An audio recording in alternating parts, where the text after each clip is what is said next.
Hey everyone, this is episode 110 of the Beginning of the Week podcast. Let's go.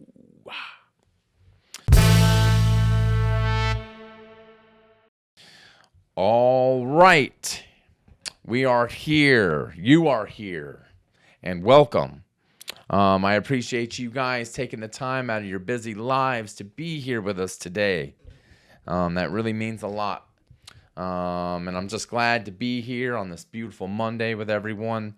And I hope this day's treating you just how you want it to treat you. So we're in the month of May in the year of 2025, and this is where God set us down. So please hit the subscribe button if that's something that you're into.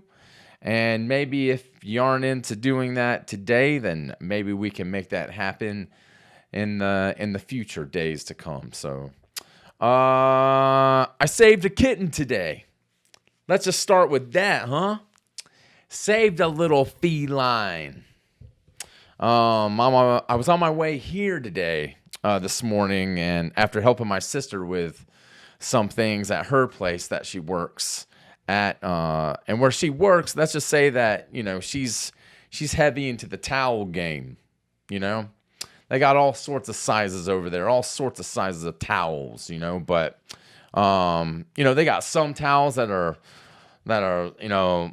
large enough that you could probably fit a damn, you could probably wrap a damn sectional, that goes in your living room. They got that. You can instantly turn your couch into a throne of absorbent power, I guess. I don't know, something like that if you wanted to, or if you needed to get rid of a dead body or something, she's got you.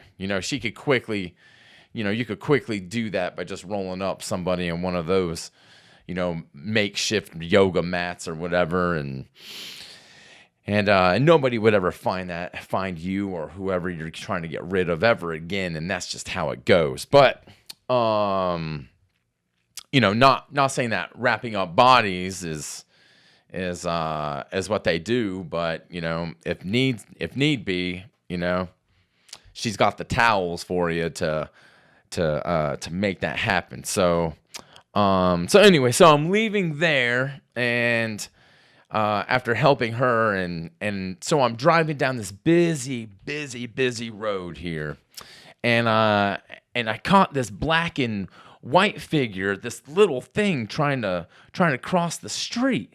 And I'm like, as I'm passing by, I'm thinking, like, that's so strange. What is that?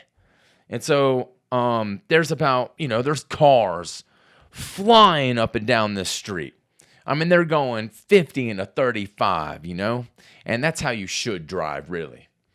And essentially I'm passing by, and I see this truck almost nail whatever's trying to cross.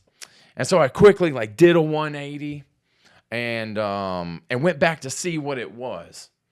And when I went back, I saw this little itty bitty tiny white and black little figure laying in some tall grass. And so I got out of my car and ran over there to check it out. And when I got close to it, I noticed it was like a 3-month-old little kitten.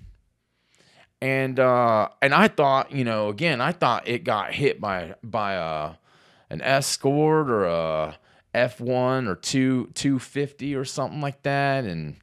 And so when I got closer to it, and personally, man, I'm not the biggest cat person. It's not my thing. They're a little suspect to me. Because my mom, growing up, my mom always had cats. And at one point in time, we had 13 cats in a damn 2-bedroom apartment, and if you don't know what a Siamese cat is, that's, let's just say that they're the sneakiest pieces of what that you will ever meet in your entire life. You come across one of those, and just be aware that they give off that they just give off that mischievous vibe that just because that's just who they are. That's what they, you just never know what they're gonna do. They essentially are like bipolar kings of the cat world, if you really, if you ask me. But one day they're cool, and the next day they're clawing up your ankles underneath the damn couch. And they're just doing that for the hell of it. I guess out of boredom or whatever you want to call it. But, I don't know. But anyways, so I went over to this little cat, and I would have, if I would have walked over there and saw this little whisker warrior just, killed on the side of the road, that would have been, just because some guy's thinking that he's damn Dale Earnhardt Jr. or whatever, Junior, out there, but that would have just ruined my day, man. If I would have saw that. But anyway, so I ran over there, and as I was getting close to him, he essentially ran away.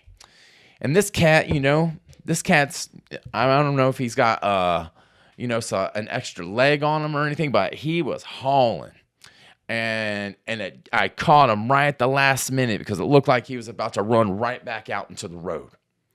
So now I got this little tiny kitten and everything, and I bring him back to my car, and I don't have anywhere to put this tiny kitten, and I'm trying to pull out my phone so I can take a picture of him just to see, like, hey guys, like, this is, if anyone wants a cat or something, like, I got you, that sort of deal.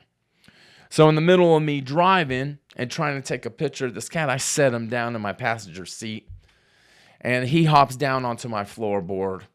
And then this little bastard just decides that he's gonna try to crawl underneath my passenger seat. And I see him, and I'm trying to pull his little ass out. And he managed to just slip right underneath it. And meanwhile, I'm driving. So that's probably not the smartest thing to do. But so I pull over. And now I'm thinking, oh, great. He's under my passenger seat. So I get out of the car, and I have to move my seat forward to get him out. And so I'm trying to be very delicate as I'm doing that, and this little rugrat decides that he's going to try to climb up into my back seat, like the back of my passenger seat. And so he gets half of his body up there, and I grab his little ass again, and I'm like, no, and he's freaking out. He's meowing and doing all sorts of other, aerobic, whatever you want to call it, stretches, I guess. And his claws are. So I finally get back in the car again. I put him into the passenger seat one more time. And this time he gets out of the passenger seat onto the floorboard again, and then decides that he's going to try to crawl up into where my glove box is. So he's trying to crawl up into it, and then sure enough, this little four-legged furry figure gets his head caught right underneath my glove box. And I'm like, what? So I'm trying to pull him out, and he's meowing for, again, this is only a 3-month-old kitten, and I'm trying to pull him out, and his head is just lodged in there, and I couldn't get him out. So I decided that I was going to turn around, and I was going to try to go back to where my sister was, and maybe we could figure out this little ordeal. But as I'm going down there, sure enough, someone decides that today's the day that they're going to have a heart attack. Yeah. So now the line's getting gradually bigger because the ambulances are showing up and the police are showing up, and now I got this little cat just hanging by his head. He's just like,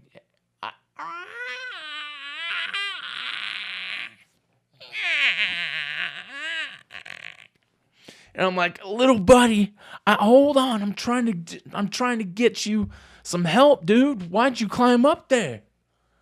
Why did you decide to take a peek at Narnia's little peephole down there when all you had to do was just chill? So finally, like I'm about to turn back around, and I notice that there's a veterinarian place right there. So I pull off, and I get out of the car, and I rush in there, and there's two receptionists there, and they're both on the phone. And finally, one gets off, and she's like, "How can I help you today?" And I'm like, "Okay, I'm just gonna let you know that this is some awkward and weird shit that you're about to hear, lady. Okay? When I have this little 3-month-old cat that has his head lodged underneath my damn glove box, and I can't get him out." And she's looking at me like, dude, how many and what did you take? But what are you on? You know? She looked at me and like, okay, you need some Narcan, try to get you out of the state that you're in. Because I'm all sweating and just, trying to help, trying to do my best, trying to be a good Samaritan for this little puss, right? And so I'm like, just come here. So I pull her outside, and I open up my passenger side door, and there's the little cat just, a head stuck. And he's trying to push himself out, and he just can't do it.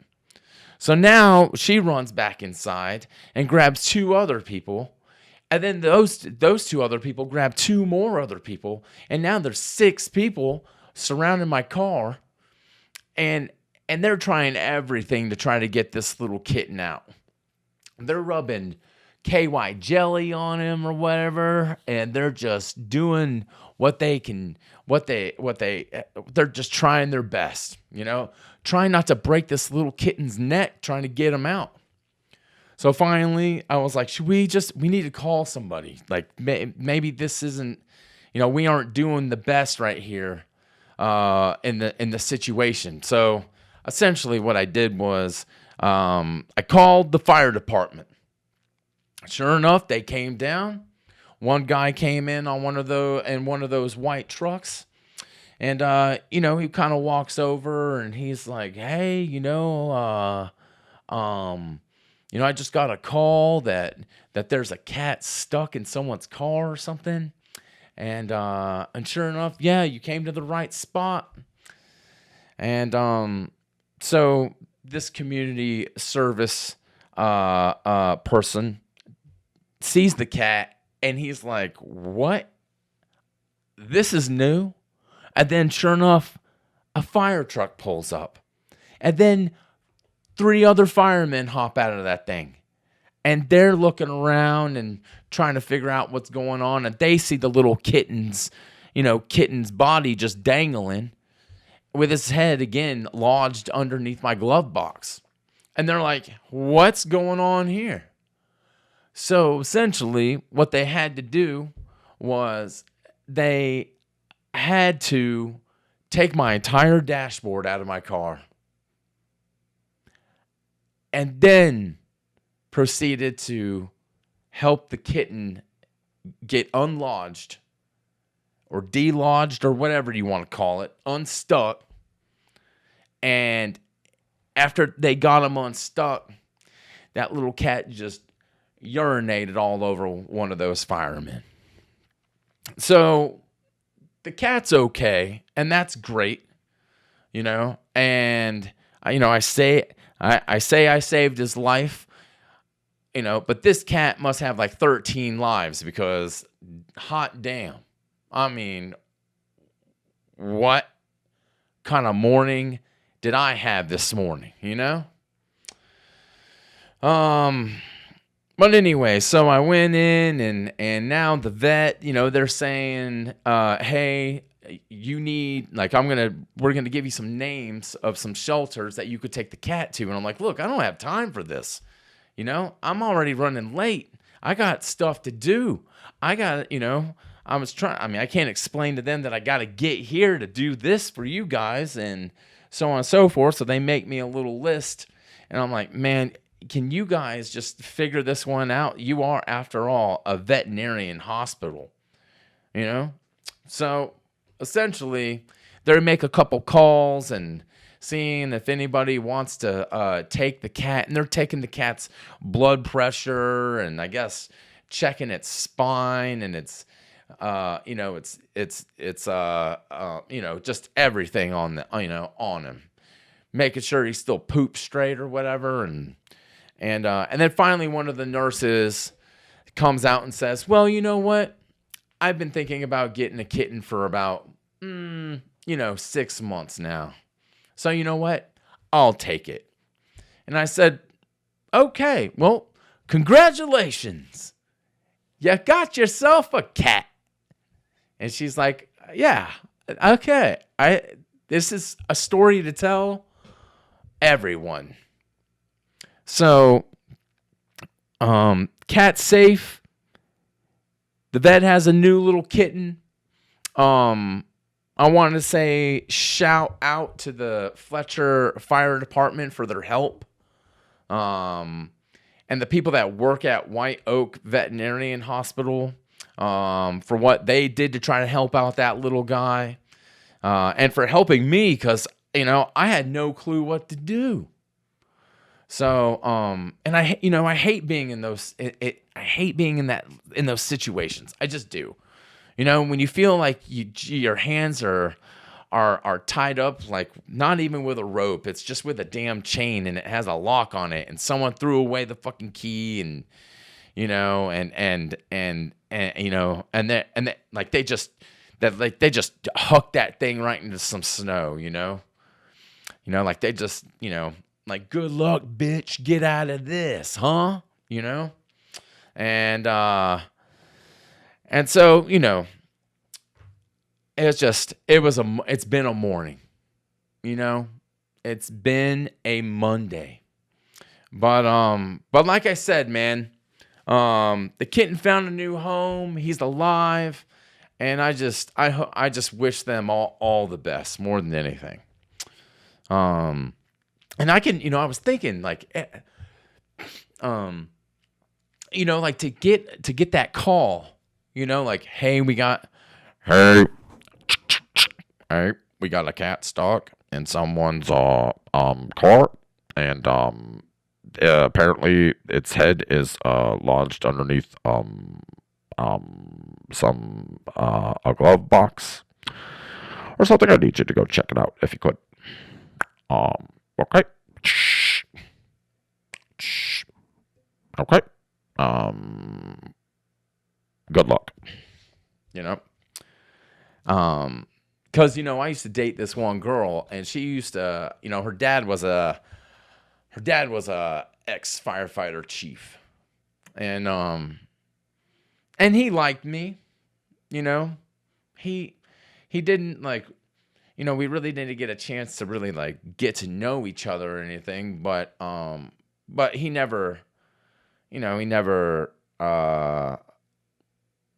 never did or said anything wrong to me or anything like that, which is a blessing in disguise. He was always a laid back guy.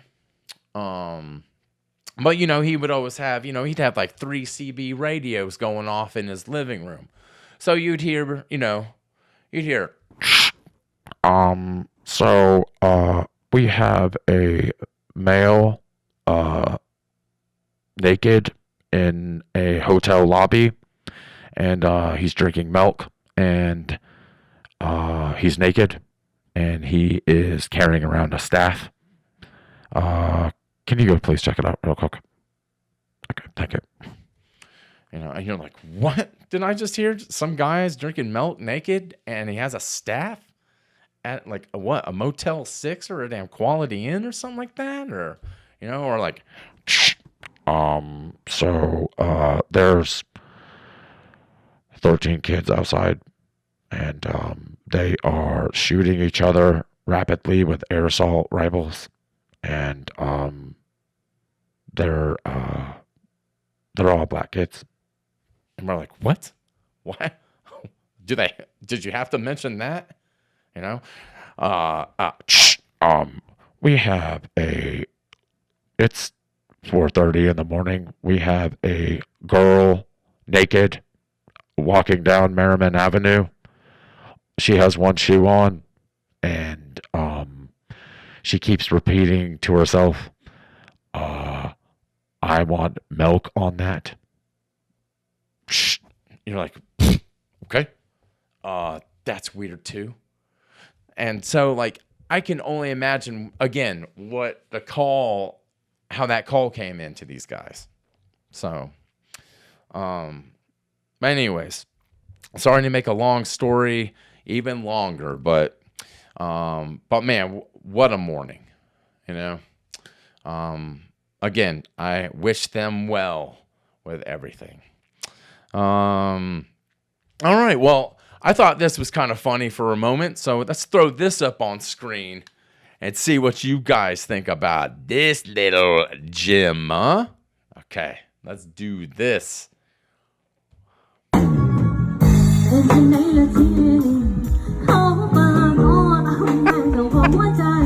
Okay, hold on. I just gotta say this. Is this Bobby Lee?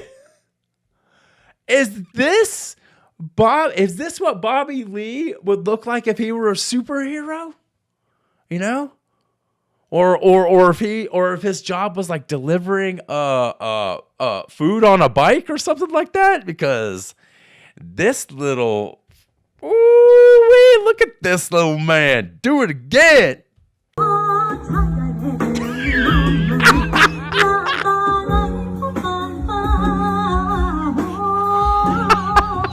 What this little move?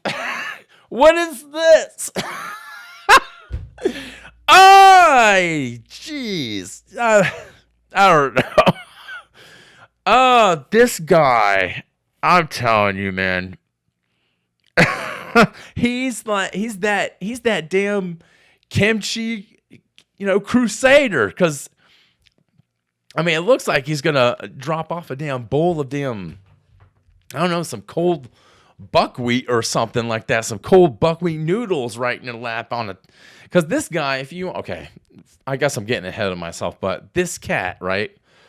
The reason I'm saying this is when I say he looks like a food delivery bike guy or whatever, or dropping off, he just looks like he just got off a 10 speed. That's what it looks like. And the reason I'm saying this is because if you're just listening and you aren't watching, he's wearing okay, this, and I don't know if I think he's Korean, maybe, I don't know. This little gentleman is, if he was a superhero, that's what his name would be, the Kimchi Crusader, But this little gentleman has a bicycling shirt on, biking gloves, the ones that don't have fingertips on them, the fingerless gloves, that sort of thing. So, he's trying to make a fashion statement with those, and he also has black pants on, and it looks like black shoes, and get this, he's wearing a red cape. That's way too small for him, but maybe that's just because he doesn't want it to get caught up in his bike chain or something like that, or maybe he left it in the dryer for an extended amount of time, and that's just how it came out. But anyways, but this little man, dude, if you're watching this, he's gyrating his hips, boy. He's making it happen. It's like he's gyrating them like someone just came up and tased him. And then a couple fortune cookie rice cakes just popped out of him, But he's just,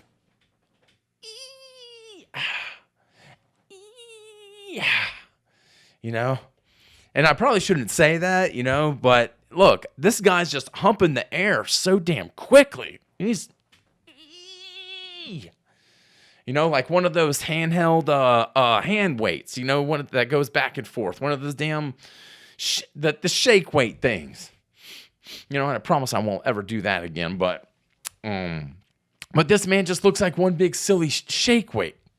It does. It looks so silly. And the thing is what's even more hilarious is his face. His face, he is so in tune with himself. And he's just making this shit happen. He's like, But hot damn. I mean, he's concentrating. I mean, he's concentrating so hard on his moves. And man, and you can tell one thing. When you look at this guy and the way he's just doing it, I mean, to be honest, I can't get mad at this guy. I can't get mad at the guy because you could kind of tell that the way he's doing his thing, that this man, you could tell that he kind of fucks hard, And I mean, because it looks like he only has 2 speeds. It looks like he has none at all or rabbit speed, that,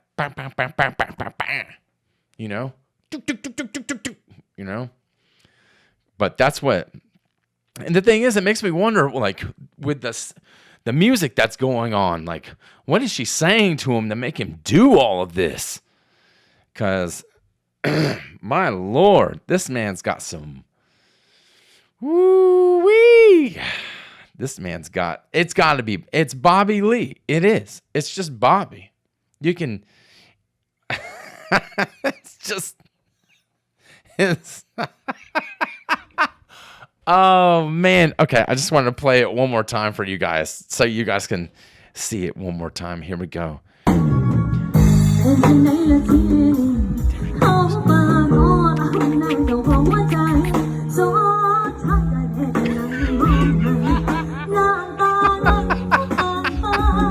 then the end move.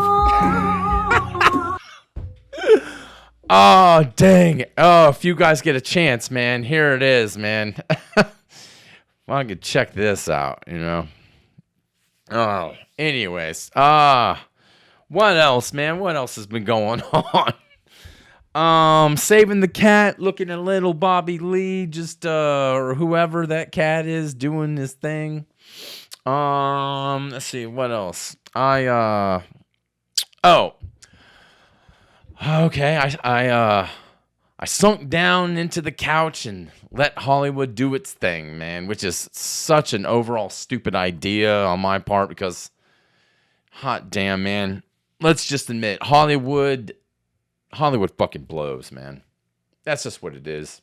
It's just horrible, And most of everyone in it just seems like they'll do whatever for a paycheck instead of waiting for a good script to come along, and which these days are more misses than hits. But anyways, people are seeing this movie Sinners with Michael B. Jordan. And a buddy of mine came up to me and asked, "Hey man, have you seen have you seen Sinners?" I was like, "Nah, man, I hadn't seen it. I've seen the commercials for it, but that's about it." He's like, "Dude, you gotta see this movie. It's so good." And I hadn't heard anything really about this movie. I've maybe seen the trailer like once or twice or something like that, But in my when someone says the movie's so good, I always, in my head, I'm always like, so why do you think it was good? Was it the direction? Was it the acting? Was it was the writing good? What was it?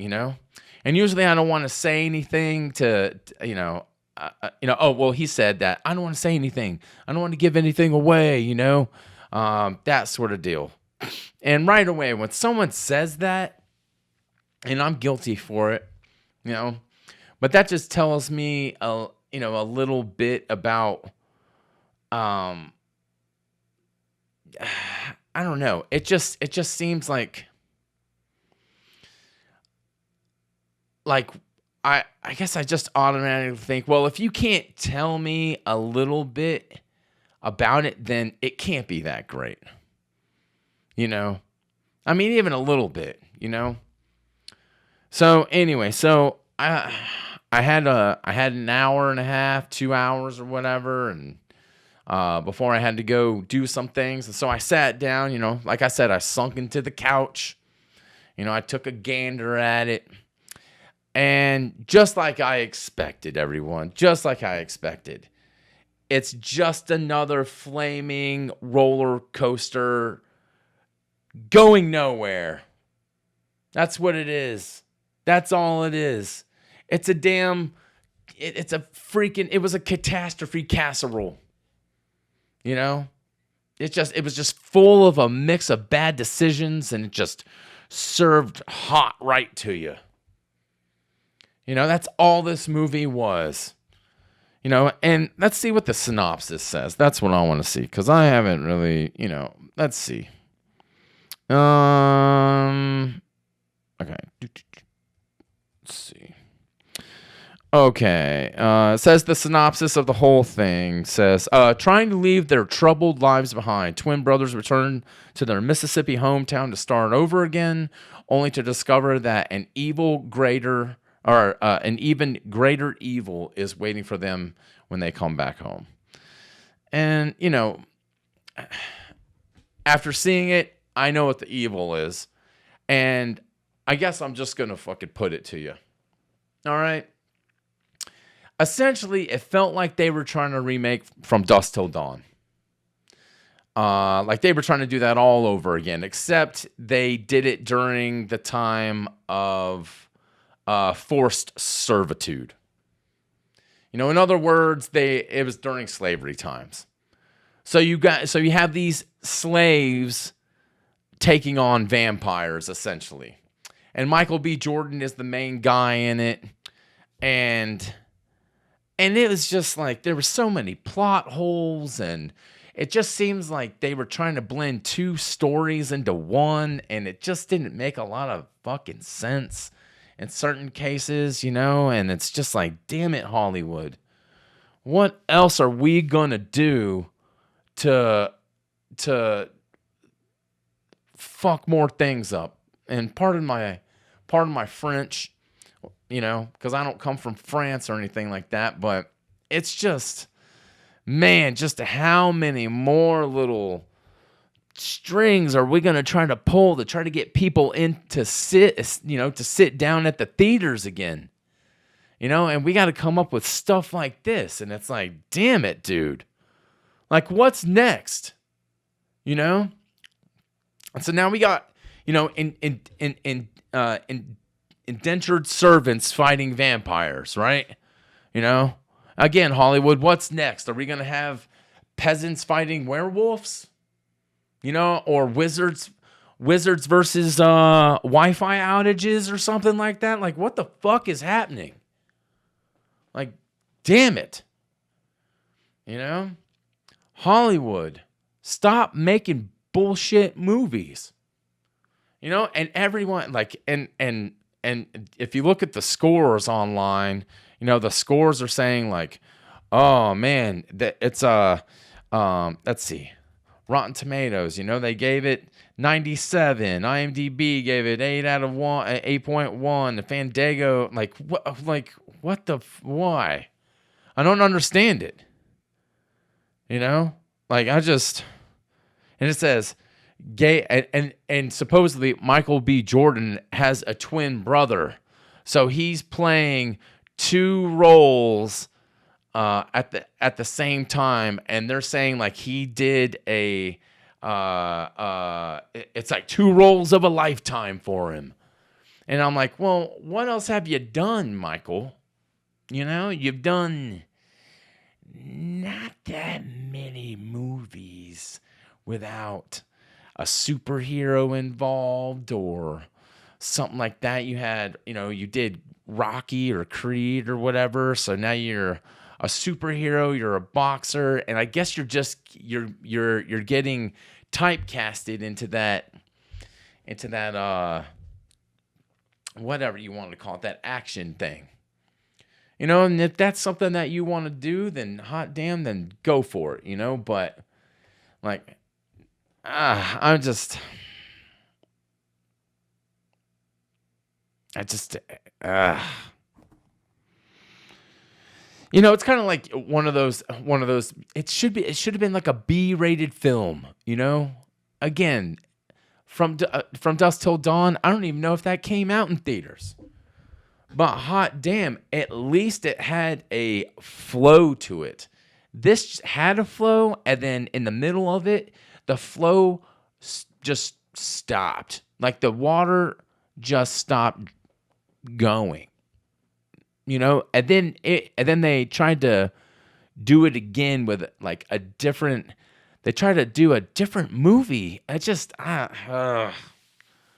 don't know. It wasn't the best movie. It wasn't that bad. I mean, it was bad, but it wasn't like horrible. But, anyways, so I guess if you guys get a chance and you want to see something like that, then I guess that's up to you, man. So, anyways, how about we jump into some news real quick, man? And then I'll let you guys enjoy the rest of your week because I got some things to do. Again, man, I saved a kitten this morning. Had my dashboard ripped out of my car.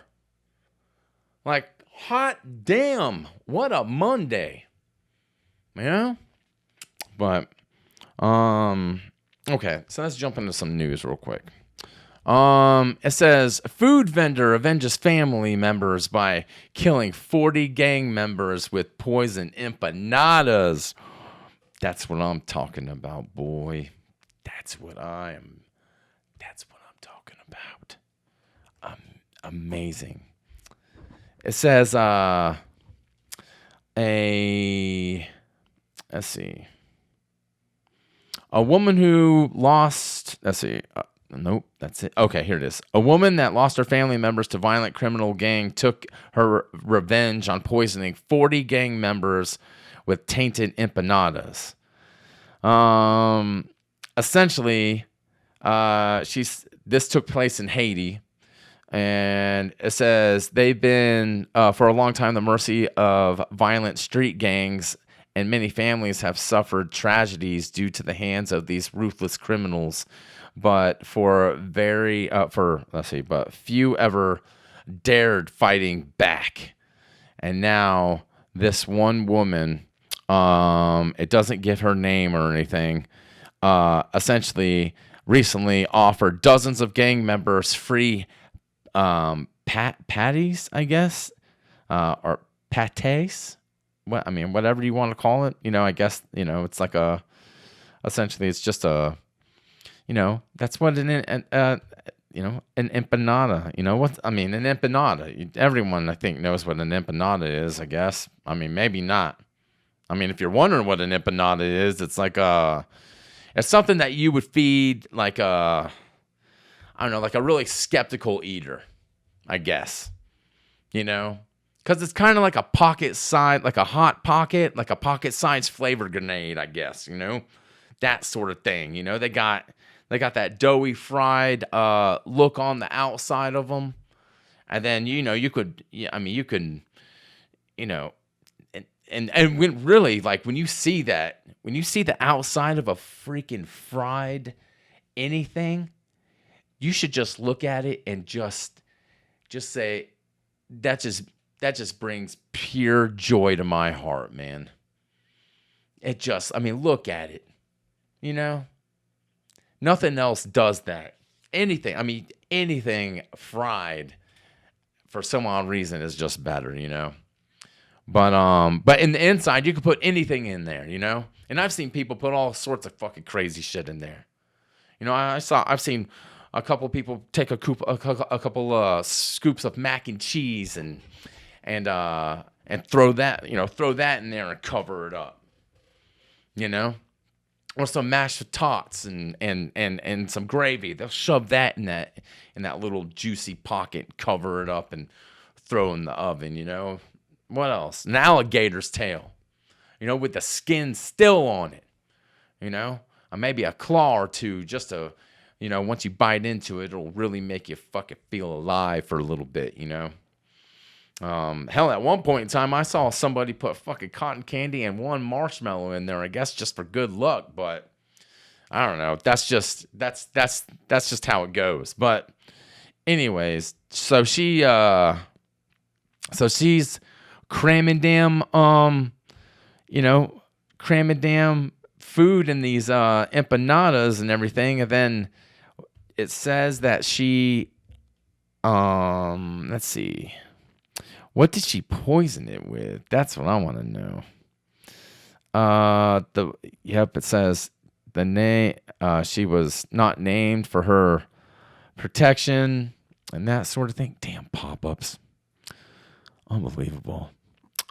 It says the woman whose name has not been revealed for protection had sold pates in Kishinev, wherever that is. So the gang members had no reason to suspect anything, but this particular occasion, the Haitian empanadas were laced with a powerful industrial insecticide. So minutes after feasting on the treats, the criminals started experiencing severe stomach aches and vomiting, and they all died before they even received medical assistance. Hell yeah! Yes! This is what we do. Tell me. This is what we do. Lace a little dessert. Yes. You want revenge? Sprinkle a little bit of something into something. Hell yeah. That's what I like to hear, man. I like to hear some fucking good old revenge for a moment, especially when these guys have taken, it seems like they took her entire family. So hats off to you. Let's see, what else does it say? She reportedly turned herself in to the Haitian police after confessing that she carried out poisoning 40 gang members as for revenge of deaths of her family members. She claims that she acted alone in devising and carrying out the plan. There is no information whether she faces charges or anything for the 40 known criminals. Hot damn. That's my girl. That's a ride or die chick right there. That's what I'm saying, baby. That's what I'm saying. Well, I don't want her fixing me dessert or anything. I'll fix my own. I'll stuff my own empanada, if I can do that, but that'd be weird. But anyways, that's pretty crazy, man. That's what we need, though. That's what we need. Man, what else is going on? What's going on? Oh, we got the NHL playoffs still happening. Looks like the Canes and a couple other teams are going into that, but are going into another series against, it might be Dallas, and I don't know.